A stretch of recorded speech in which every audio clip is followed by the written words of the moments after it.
Everyone. I'm very excited to share this afternoon with all of you and with our very special guest, Dr. Doug Hurt, who is a two-time graduate of Fort Hays State University.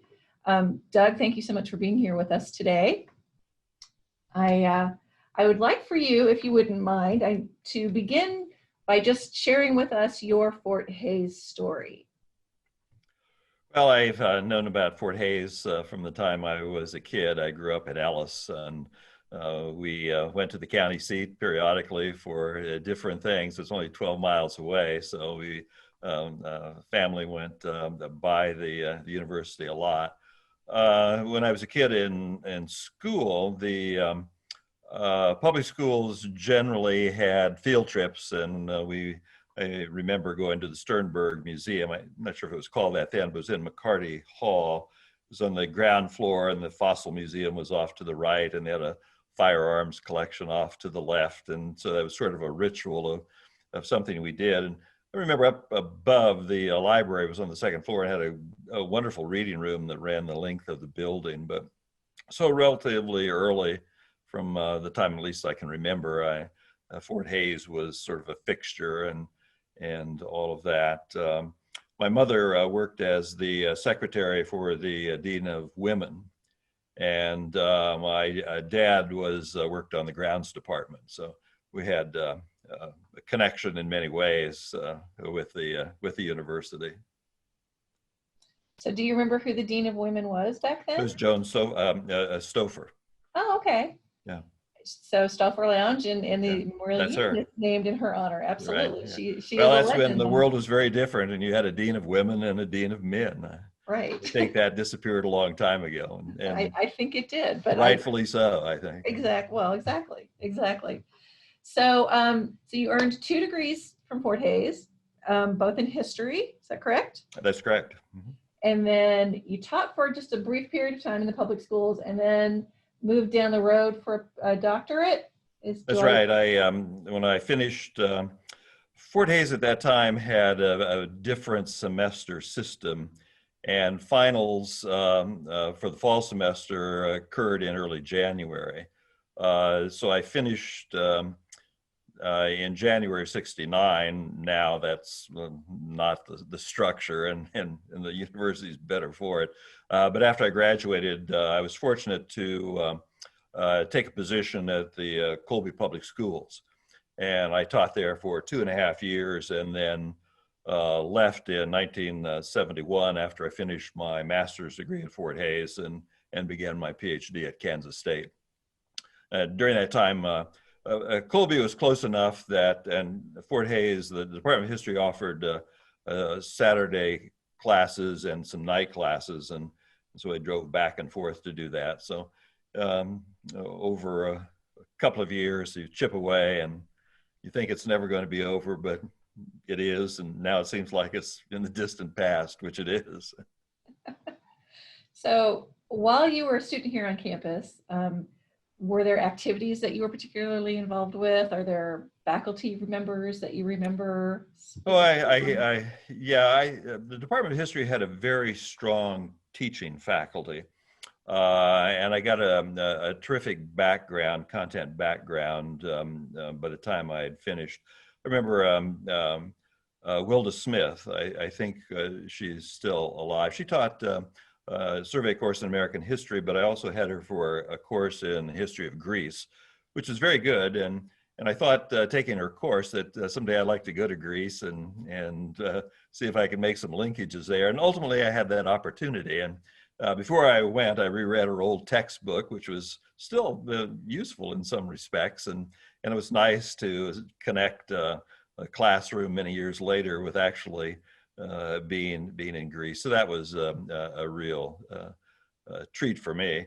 Leo Oliva offered a course on colonial America and the American Revolution, which was very good. Jim Forsyth taught a number of courses on the 19th century and the 20th century, and I enjoyed them. Helmut Schmeller offered a number of European history courses, and was very good. But everyone was very knowledgeable about their field. They knew their stuff, as they well should have. But also, I thought they were very effective in presentation. They were good teachers. And this was an age in which I'm not sure that many of our students would adjust today.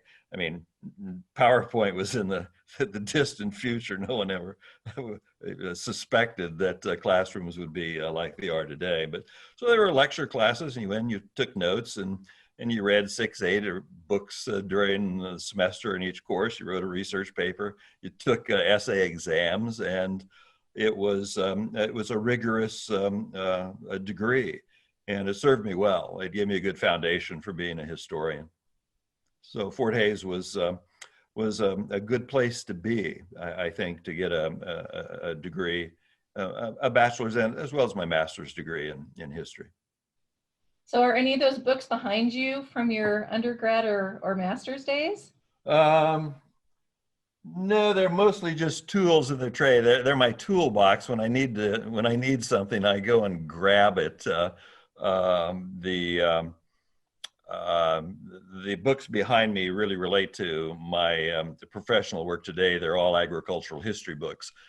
Some of the books and I saved them all from my courses at Fort Hays. They're upstairs in another room and other bookshelves. So. These I need regularly, and those not so much.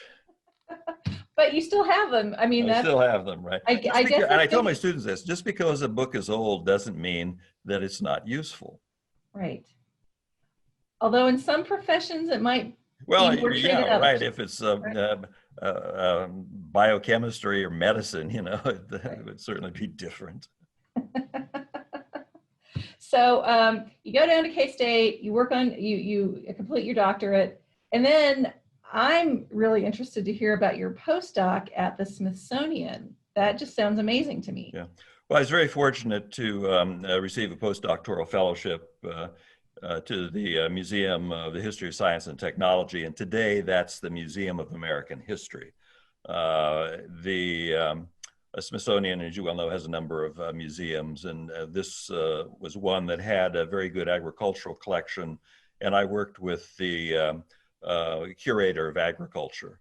And it was a wonderful year to do research. National Archives were just down the street a block or so, and the Library of Congress a few more blocks, and that's I used that year really to work on the research for my Dust Bowl book. Okay. So does your interest in the Dust Bowl have anything to do with being from around this part of the world? Well, I think so, but in a way, I guess maybe I came to it late, since it was after my graduate work. I don't know, you do things that make sense to you at the time, and I was interested in other topics, and ultimately this one came around, and I thought I would do it. When I was at Fort Hays working on my master's degree for a course with Jim Forsyth, I became interested in the populace.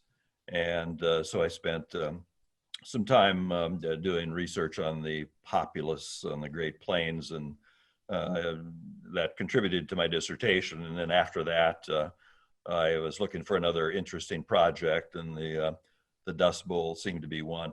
At that time, not much had been written about it. Since then, some other studies have come out, and of course the Ken Burns film a little bit later, but it was one that people hadn't really given a whole lot of thought to scholarly when I started my work. I think really a historian you need about 50 years between your subject and the event, partly because the documentation isn't necessarily readily available, but also because I think need a little perspective of time, and so the timing was right, and the documents are there. So Tammy pointed out, and I don't know if you guys have made this connection yet, but tomorrow at noon, we'll be talking to our final Alumni Achievement Award recipient, Lynn Fenwick, and she just wrote a book about populists in Kansas. So, okay. So I'll be interested in that, yeah. So tune in tomorrow at noon. Okay. We can talk about that, and then when you all are able to come back and celebrate these awards properly, you all can have a conversation, if not before, for sure. Yeah, that'd be great. Absolutely. So you mentioned something kind of in passing there about Ken Burns and the Dust Bowl miniseries on PBS. Now, it seems to me that I have seen your face before, even though I haven't actually talked to you until today. Well, I had a little FaceTime on the documentary, so that's my brief claim to fame in the film world, at least, I guess. But it was fun. It was a good project and well done, and I was pleased to be able to participate. So what is it like to have that experience? I mean, did you know Ken or any of the people in the... No, they reached out to me simply because they knew about my Dust Bowl book and some of the other things I'd published on the Dust Bowl. And, when their research staff is trying to find people that know something about something, people percolate up to the top. And I was one of the people, and there were others, but one of the people that they interviewed about the subject, since we knew something about it. Okay. So did they come to you? Did you have to go to them? No, this time they were filming. They were doing a number of interviews in Oklahoma, and I flew down to Oklahoma City and was interviewed there. And they had their camera crews out working, the countryside, and on a specific day, then I was scheduled for that interview. Well, I just think it's super fun. I feel like I'm in the presence of someone super famous because, No, not really. It was a nice. Well, it was a nice thing to do, and I thought the product was very good. Absolutely. Not like some of them where you hear people questioning after the fact, right? I don't remember hearing any of that after the Dust Bowl, right? Oh, yeah. Well, he was fortunate. He was working on a tight timeline, I think, because enough time had passed that many people weren't going to be around long thereafter to give an interview. Right. That is true. That's definitely part of that greatest generation that we're sadly losing quickly these days. So we talked a little bit about going to the Smithsonian, and then you have a couple of stops at some state historical societies. Well, my next stop was Texas Tech University, where I had a visiting assistant professorship. Okay. And from there, I went to the Ohio Historical Society as curator of agriculture. And then I went to the State Historical Society of Missouri and Columbia as associate director. And from there to Iowa State, where I was the director of the graduate program in agricultural history and rural studies. And from Iowa State, I moved to Purdue to be head of the department. So how did you decide you wanted to go into academics versus being in the world of the historical museums and that kind of thing? Well, it partly is opportunity, what's available and based on your training. But part of it, on a very foundational level, is a better job with more money. So, absolutely. Right. No, I've never found anyone to argue with that. But, if you have a career, often you have to move to keep it advancing. And that's particularly true, I think, in the historical profession, may well be with other academics. So I was fortunate I was able to do that. Very good. So back in 1979, you received our Young Alumni Award. I was, yeah.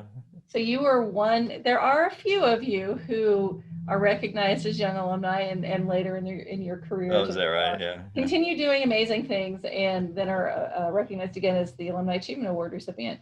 Do you remember where you were in your career at that point? In '79, I was curator of agriculture at the Ohio Historical Society, and we were working on an agricultural history museum. But I remember the parade down Main Street, the old convertibles and the band and all of that. So it was, I don't know if you still do that anymore, but it was kind of fun. Well, not this year, but hopefully, yeah, right. hopefully everyone can come back next year and we'll do something like that again for you. Although I don't know that we can find enough convertibles for two groups Yeah, of right. award winners. Not too fashionable anymore. We might have to double you up or something. Yeah. So we have lots of questions, it appears, from our viewers here. Viewers like you. No, my PBS joke. Okay, so Kiana Pettit wants to know, what in your life brought you to become a historian of agriculture? Well, first of all, I had a wonderful history professor as Eugene Crane. He taught world civilization, and I started as a zoology major. And my second semester of my freshman year, I had his course, and he just made everything come alive. And I knew that's what I wanted to do, to be a professional historian. So far as becoming an agricultural historian, when I was working on my master's degree, I was reading some works on the People's Party of the Populists, particularly in Kansas, and I became very interested in that. And so from this sort of political aspect of American agriculture, it led to other things and other topics. And I haven't been one to recycle things a lot and just spend, one project duplicating the other. And so it just led into a very vast field of American agricultural history. So I consider myself a generalist historian in American agriculture.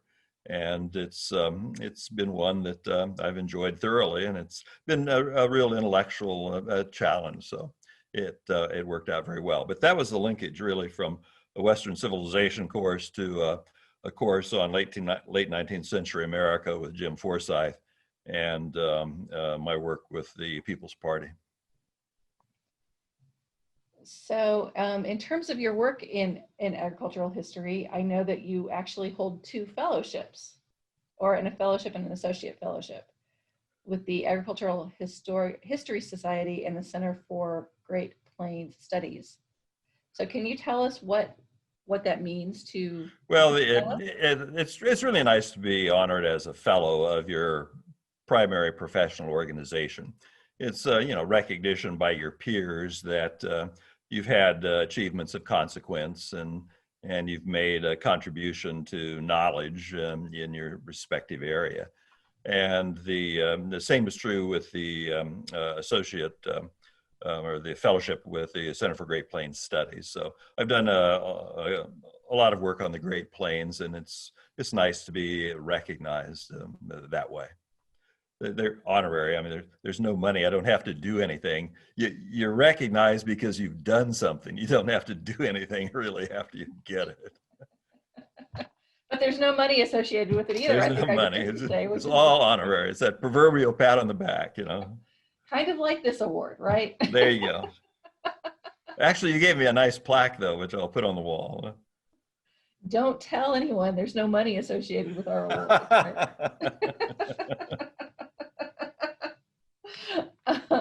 Well, it's a nice plaque, so I know you spent something on that. So we talked, you touched on being at Purdue currently, and I know that you were head or chair of that department of history for a long time. Clearly your background is more in ag history, but I'm wondering a couple of things. First of all, did you enjoy the administrative side? I know for some people who are very good at the teaching part, that the administrative side is not maybe their favorite thing, to do. And then also I'm wondering, clearly this is a wide-ranging history department, right? It's not just a department of ag history. So how do you fill in those faculty members to make sure that you have a well-rounded and well-balanced faculty in that area? Well, first of all, I had administrative experience at the State Historical Society of Missouri, and then as graduate director at Iowa State. And I wanted a little bigger challenge, a larger challenge. And when the headship opened at Purdue, I applied, and in due time, I was hired. And I enjoyed that. The administrative part of the job didn't leave much time for teaching or research. But by the time I stepped down, I was ready to go back to the classroom. it's the kind of job that I think you can make a difference for a period of time, and then it's best if somebody else comes in with some new ideas and can give departments or units a little course correction, and it was time for that. So I was pleased to be able to have that opportunity, and glad to go back to the classroom. But as a department head, in terms of hiring people, you really have to work with the faculty and decide what kind of a department you want to be. And no department can be anything, so you have to focus on specific areas and then hire in those areas. And it requires a lot of discipline because on the part of the faculty, particularly because you can't have everything. And one thing I've said a zillion times to faculty is that we do not need a historian of ancient Maine.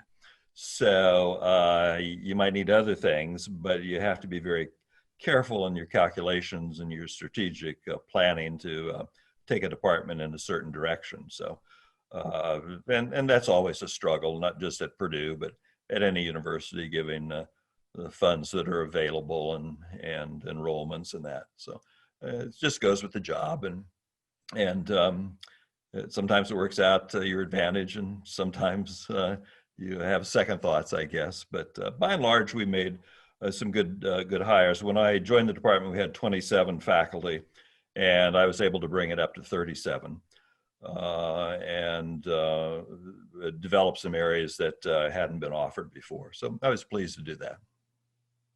Very good. Anything about, like, when I think of Purdue, I think of it being such a strong engineering and technical school. So did that play into how you built the department? No. Well, yes, in a way it did. Yeah, when you think of Purdue, you think of engineering, the first thought in your mind is not the Department of History. Right. But one thing that we did do, and the faculty were very supportive of it, we developed a very strong area in history, science, and technology. And we were able to get an endowed chair to booster that area and make some other hires at different levels that contributed to it as well. So you can go to Purdue and get a very good history degree and specialize in history, science, and technology. And I'm pleased that it's worked out that way. And I'd love to learn more about that at some point, but probably not today. That would probably bore everybody. I could talk to you about that for hours. So let's move on, shall we? So Tammy would like to know, what subject do you enjoy the most when researching and writing? Well, at the moment, I'm enjoying the one I'm working on now. I'm doing a book on the agricultural history of the Midwest in the 19th century. And in fact, today I was working on a chapter dealing with the acquisition of land. And defining the Midwest as the Old Northwest. I go to the Mississippi River, but I don't go onto the Great Plains. So it's a nice, fresh challenge. I just finished a book on the Green Revolution in the Global South. And I like to, once I finish a big project, to find something that's really totally away from it. So if I do a book on the 19th century, I like to do the next book on the 20th century and sort of vice versa. But the Green Revolution was my first attempt to do some work on world history or global history. And so now I'm dropping back into the Midwest. So how many books have you authored? I think it's 22, somewhere in there. Yeah. So many that you can't entirely. Well, I used to really resent people that couldn't give an answer like that. And then now that you've caught me, I'm not trying to be glib. I'm not sure, but I think it's about that. Right. I think when I was counting on the website, I think you're right in that ballpark. Absolutely. So Jeannie, my office mate here, wants to know, since you were from Ellis, did you come from a farming family or have past family members that were directly would have directly experienced the Dust Bowl? Well, the family that experienced it, Grew up in town, but I worked for farmers when I was in high school, drilling wheat, hauling hay, digging post holes for fences, and that kind of thing. So I'm probably one of the few people still around that can still, in my mind's eye and ear, hear the clack of a binder. When we followed binder and shock feed in the autumn, which was a good job. But my grandparents and my parents had lived in Ellis all of their lives, or if not there, Trigo County and or Waukene and Hayes, and they experienced the Dust Bowl. So yeah, I heard stories about it periodically here and there. It's contributed to what I did in with my research and writing. Right. Jessica Starr wants to know if you have a favorite book and that you have written. Well, sort of. I like my Great Plains during World War II book. I think that came out well. I like my Ohio Frontier book. I like my Agriculture in the Confederacy, and I like my Food and Agriculture during the Civil War. So I've got some favorites that I think will stand up a little bit with time. And those were books that I enjoyed working on and learned something from. See, my theory is you should always write a book on something you don't know anything about. Then you learn something. And so I've been fortunate in this approach, for better for worse. I wouldn't recommend that to everybody, but it's worked out for me. So with regard to all of these different topics related to agricultural history, do you see a trend? A big lesson learned from everyone, or generally across these very specialized areas? Well, even agricultural history, it's very fragmented. I'm particularly interested in social and economic aspects of American agriculture, and that can involve technology and science and politics too. But the field today is, and probably for about the last 10 years or so, has taken a direction in linking environmental history with agricultural subjects and topics. And so it's really centered much in that area today. In the past, it's had its, other people have had their own interests, and some things are fashionable for, 10 or 15 years, and then new people come in and there's no need to rewrite things, and they're off on different projects. And it's kept the field, I think, very healthy and vibrant and alive. But young people, young historians today are clearly interested in things that I wasn't interested in or even thought about when I began my career. But then we've done a lot that they don't need to do, and they need to do things that contribute to the field. So it's ever changing, and it's almost generational, but it also has to do a lot with training. Most agricultural historians don't come from a farm or a rural background. Their training is in urban universities, research universities. And so their perspective is often very different from someone from Fort Hays or Kansas State. And the decades and the years make a difference in that too. So we have a question here that I think ties to exactly what you're just talking about in terms of what currently people are kind of looking at in the field of agricultural history. And that is from Bill Coe. He wants to know, what has historical agriculture taught you about today's problems, such as climate control, drought, famine, and technology? Oh, well, those are the three great areas in themselves. One is, I think that technological change is often socially based. It responds to the needs of people, and nobody just goes out and says, "Today I'm going to invent a cotton picker." Things depend upon the past. One thing builds on another, but it's also driven by some social needs and social direction, and even political regulations and requirements. I would say that I teach a research seminar on famine in world history. And I would say from that, I've learned that most people don't die of starvation during famine. There are many other reasons, diseases of consequence that are exacerbated because of that. The other, I've forgotten the other point. What was the first? Climate control. Oh, climate control. Well, I think this is it's just critical, and it's going to be. Some historians are starting to engage with this subject today, and I think it's going to be really an important and hot topic in the years to come, because it links science and technology, whether it's irrigation,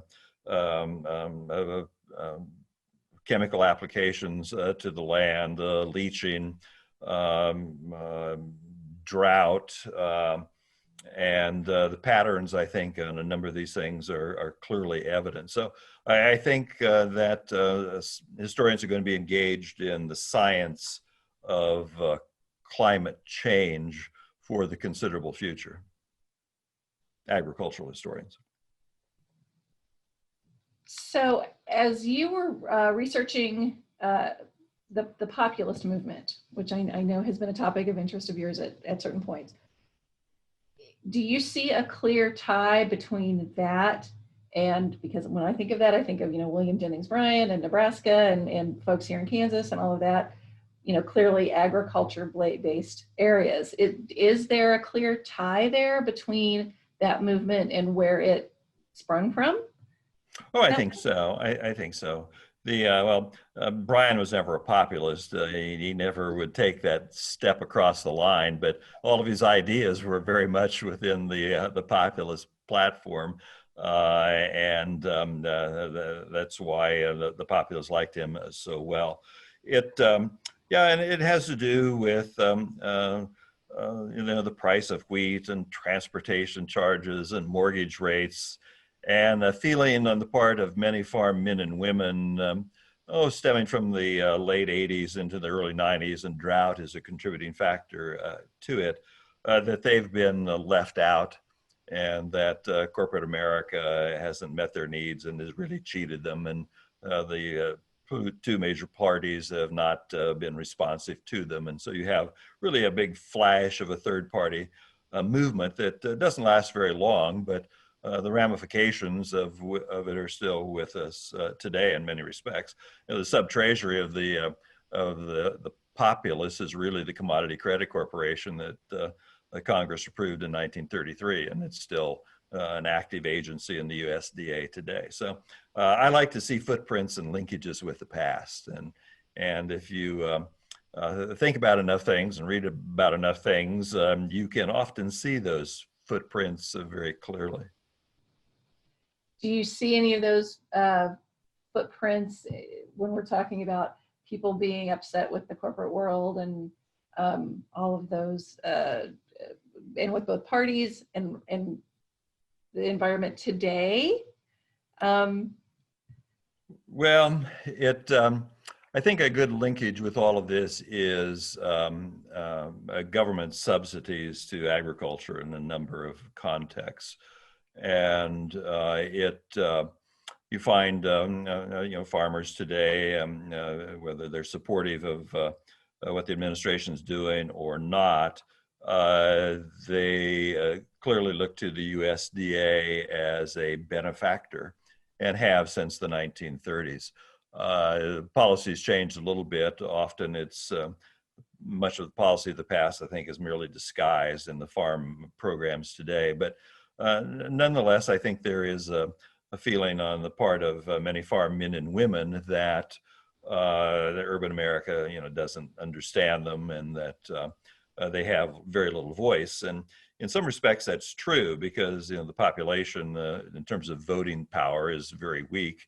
But the strength of the farm community today is through the lobbying groups and the agricultural organizations like the Farm Bureau and the Farmers Union. Right.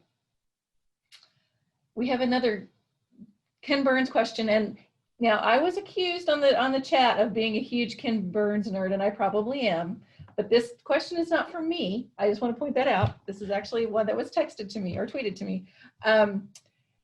In working on the Dust Bowl series, is there anything that you learned that you hadn't heard before or learned or weren't aware of with regard to the Dust Bowl?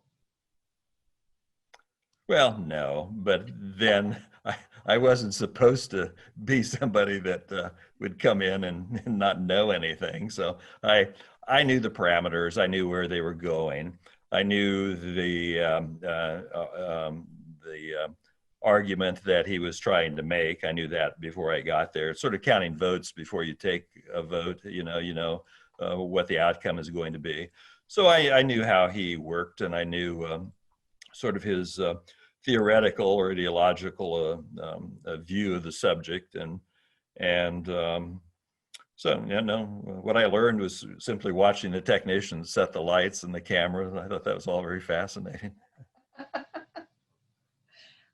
So someone that I know, Brittany Howell. We haven't talked about this, but I know that you do come back and speak with her classes every once in a while. She has a question here for you. She says, your books are so full of so much wonderfully detailed information. How do you process so much information when you write? Oh, well, hi, Brittany. It's nice to have some contact with you. I appreciate that. Well, I don't know. I've always liked synthesis. And from the time I was an undergraduate at Fort Hays. And it's a real challenge to take a lot of material and boil it down. And I guess maybe I do some of it intuitively. But good synthesis is hard. And sometimes I do it okay, and sometimes I think not so well. But it's a real pleasure to grapple with. I think part of the issue is that you have to decide what you're going to talk about and what stories you're going to tell, because that means you're going to have to reject a lot. And the key to writing a good synthesis and including the right detail and structuring the right narrative for your story, your article, or your book is to get rid of everything that doesn't belong. And so literally, I'm on a chapter, I may have 12 drafts. I use a lot of paper. And editing is usually taking a pen and marking through things for me. So these aren't one draft matters at all.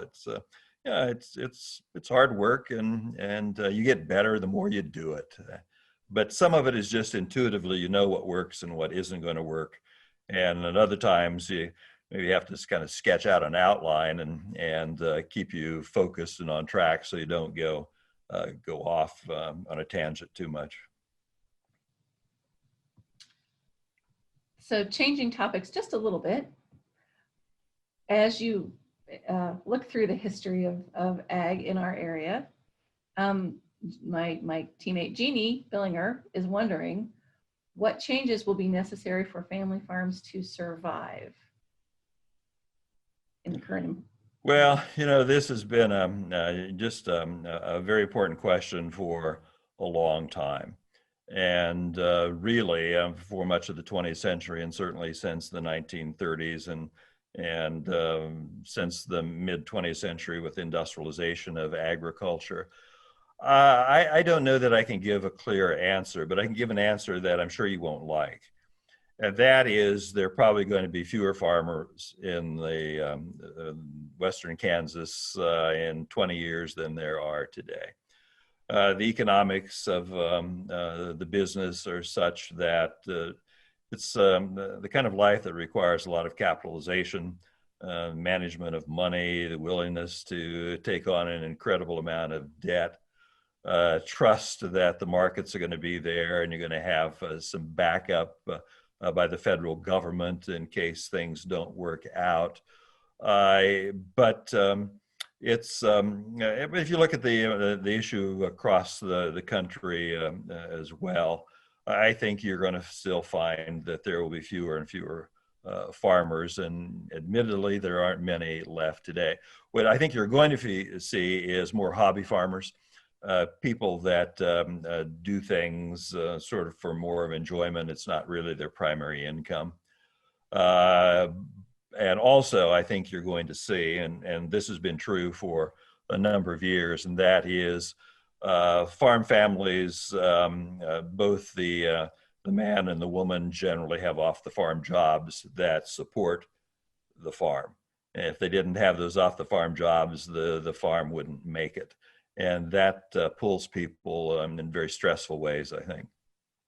So in a way, you're sacrificing, you're doing certain things for a lifestyle that you want to maintain, not necessarily for economic reasons. So when you mentioned hobby farmers, I was just reminded as we had some shortages earlier this year, as things were starting to shut down and packing plants had COVID outbreaks and all of that kind of thing. There have been some grassroots movements on social media, particularly I've seen them on Facebook, about shopping, shopping directly from farms, buy your, side of beef, directly from this farm, or, get your honey here or whatever. Has that been just a Kansas thing, or have you seen that? No, I think this is a phenomenon you see across the United States and for some time, and that is niche markets are important for some farmers. Nobody's going to be a strawberry farmer in Western Kansas and make a lot of money. But that isn't to say that a strawberry farmer someplace else during the summertime, this isn't going to be an important thing. My guess is, given the irrigation in Western Kansas, you probably still see some farmers markets selling sweet corn. Well, Western Kansas isn't corn country unless you've got irrigation. So there are a number of things that are linked to all of that. But given the geographical environmental locations of various farmers around the country, there are niche marketing opportunities. And I think we'll be seeing farm families develop those more as the years pass. So this has really been, I feel like, a really wide-ranging conversation that we've had with you here today, and we're not done. We have a question about college students. You've been working in university settings for a long time. Have you seen changes in how college students prepare, their attentiveness, all of that kind of thing? Well, that's a loaded question. And first I would say, of course, but then I'm an old guy and I have a very different view of college students today when I'm on one side of the desk and I'm looking out at students on the other side. They are different than my peers at Fort Hays when I was in school in the late 1960s. But teaching methods have changed, technology has changed. Students have different interests and requirements that have to be met in certain ways, I think, that influences their choices. I'll give you an example. I teach a course on American agricultural history. It's a survey course, which means that we just hit the high spots here and there. I taught it as a 2-semester course at Iowa State, and it's just a 1-semester course here because at Purdue, if you're not a history major, you need 3 hours of history. Okay, and so this is an easy way to get 3 hours if you're an ag major. All of the students in my classes almost invariably are agriculture majors of some fashion. And there are a zillion agriculture majors: turf management, ag econ, agronomy. And those are the students that I attract, but they're not historians. They don't want to be historians. And so my job isn't to try and make them into historians. So we take a lifelong learning approach, which is different than if I had a class of history majors. And so you make adjustments on the kinds of things that you do that make sense. And so yeah, there are changes. Yeah. So what does I'm thinking about Fort Hays and the wide number of online classes that we teach here. I don't know if you've had as many opportunities to teach online, but you might have recently. So I'm wondering what that's looked like for you. Well, yeah, we're doing that here. I have with what we call a hybrid course, and you know about that. I have my Tuesday, Thursday class, I restructured so that I'm in the classroom usually on Tuesday, and then on Thursday, we have discussion groups and posts and that kind of thing. And I did that so that if we had to close down again, I could very easily take that other day and go all online. It's been a struggle, not for me, just for me, surely, but I think for other people too, because first of all, the technology doesn't always work, and it's a very new world for many of us that haven't done this before. But I think it's the wave of the future. I see that Fort Hays has about the same resident population that it did when I was there, which is 5,000 roughly. And then I see you've got 6,000 online. So that brings your population up to 12,000 or so. Well, you're reaching a market, and that means tuition dollars, which is good for the university. And you're reaching students that wouldn't ordinarily come. And probably many of them are non-traditional students. They're not 18 to 22 years of age. I think, though, that online courses are going to give universities and departments flexibility that they haven't had before. And the key is to offer quality, to have the kind of quality offerings that actually are as good as anything you get in the classroom. And I think people are doing that. You know, it's just learning how to do it well, because the skills are very different, I think, in terms of engaging students. And I don't have the answer, and I'm not saying I know how to do this. I'm just saying, theoretically, I know what you're supposed to do. I don't necessarily do it. Well, it's a learning experience for everybody, right? Right, that's right. That's got what we have to chalk 2020 off as, right? There you go. New learning opportunities, I think, all across the board. So your fellow awardee, Lynn Fenwick, wants to know, are there all these books that you've written, are you writing for academics or are you writing for general readers? Well, most of them are for an academic audience. I've tried to reach the general public in several books, and I've had mixed success. My Ohio Frontier has had a very good run with the popular audience. You know, the educated people that are interested in history. The Dust Bowl book, I think, has been well received in that respect too. Sometimes I start to say this is going to be really a book for the general reader, and then it comes out very differently, and I lose control somewhere. But anyway, it comes out differently. So the book I'm doing now in the Midwest, it's for the educated general reader who wants to know something about the Midwest, with a specific focus on agriculture. So, and we'll see. It's coming along. That's about as far as I'd go at the moment. But many people, I've got colleagues that simply write for a popular audience, and if you have the right topic that the general public is interested in, and you're a good writer and a good historian, you can do very well. My focus has been primarily an academic audience, but I try to have as much breadth as possible. So would one find your books in other classrooms across the country? Yeah, and I can always tell when I get my royalty reports. Some of the books are old enough now that, you know, they're not particularly used. I think somebody's using my Nathan Boone biography in Missouri. It's probably for a Missouri history class. I mean, you get your royalty reports and you can just say, well, this is a class. I think my Ohio Frontier book has sold very well.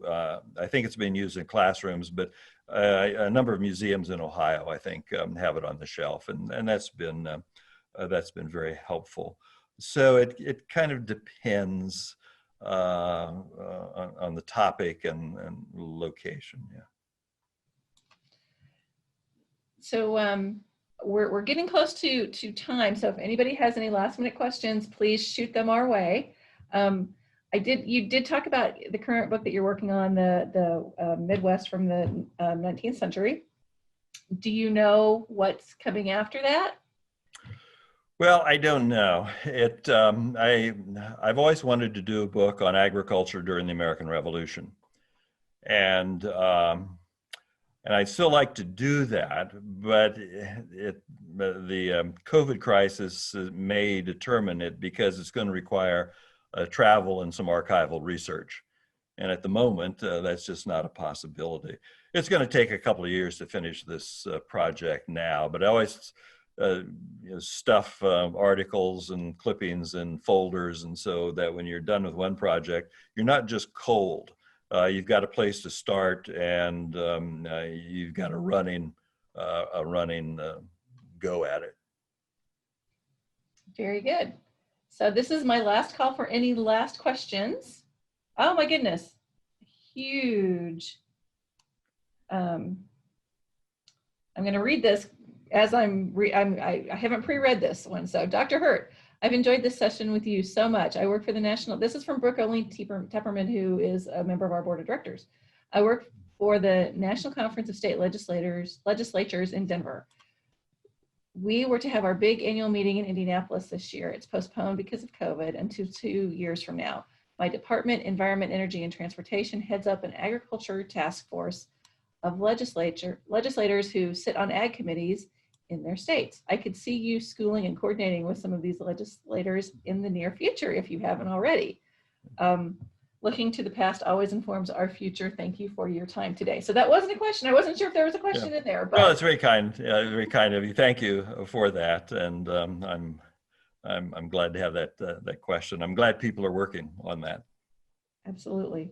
So we have lots of thank yous and well, I appreciate the time, and thanks to everyone for spending a good part of their afternoon doing this. I know everybody's very busy, and frankly, I wasn't sure. I was joking before we started. I wasn't sure anybody would show up besides me. So I'm quite impressed, and I'm very thankful and appreciative that we've had so many people log on.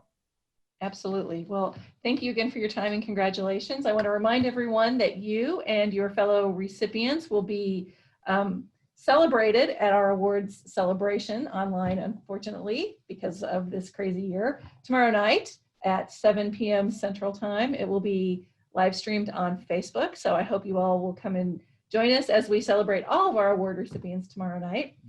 And again, congratulations on everything that's brought you here. Well, thank you.